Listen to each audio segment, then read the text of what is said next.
J'ai eu la chance de participer à un concours de chant local, voilà, ivoirien.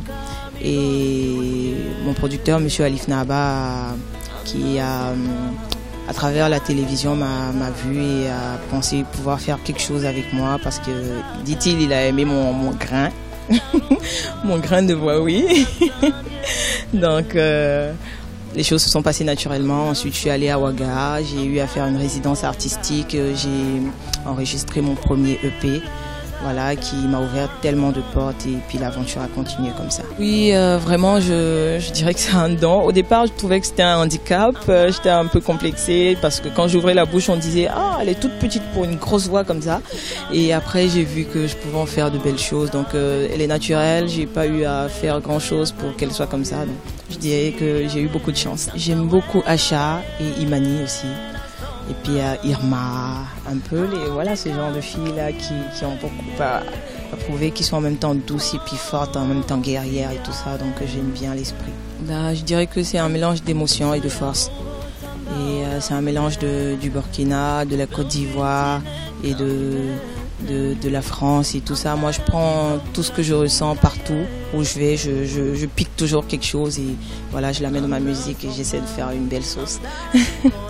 Donc je dirais que c'est de l'afro-soul, c'est un mélange de rythme traditionnel et de soul. Moi je me dis que quand on a l'opportunité de faire ce travail-là, quand on a été choisi par Dieu pour faire ce travail-là, il faut vraiment le respecter et s'en servir pour faire des choses mais vraiment utiles. C'est-à-dire parler de choses dont tout le monde ne peut pas parler. Par exemple, dans mes chansons, je parle du problème de l'éducation des jeunes filles en Afrique. Nous, on a eu la chance d'aller à l'école, mais quand on sort chaque jour dans les rues, on voit des petites filles qui, pendant que les autres sont à l'école, sont en train de peut-être vendre des articles au bord des rues et tout ça. Donc, je me dis que c'est quelque chose qui mérite qu'on en parle. Et j'essaie d'en parler dans mes chansons. Je parle aussi à la jeunesse, parce que je pense qu'on est une jeunesse en perte d'espoir. On attend beaucoup du gouvernement, on attend beaucoup des autorités et tout ça, et on se bat pas beaucoup. Moi, je trouve qu'on se bat vraiment au dixième de ce qu'on pourrait vraiment. Donc, je parle aussi à cette jeunesse-là. Je parle un peu à tout le monde. Je parle de ce que je sais, de ce que je ressens, de ce que je vois. Et puis voilà. Je dirais à ces jeunes-là que moi, par exemple, j'ai eu à participer à beaucoup de concours avant de pouvoir être repérée et je m'y attendais pas du tout. Je l'ai fait par amour pour la chanson.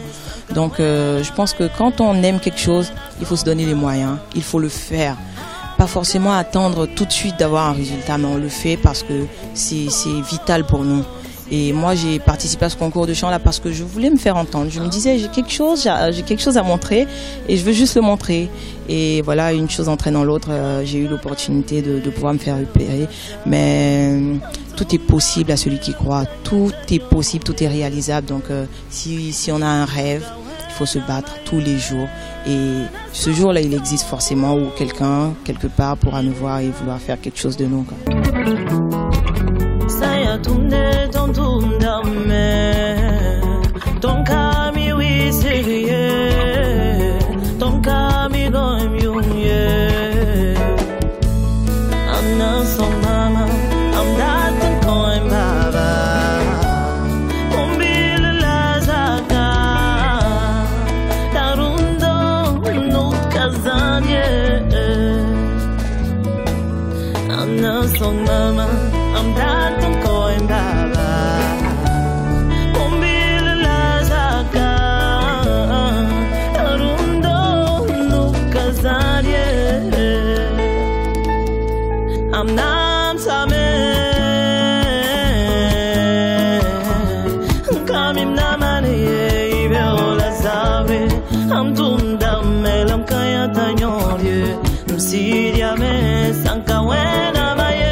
Song mama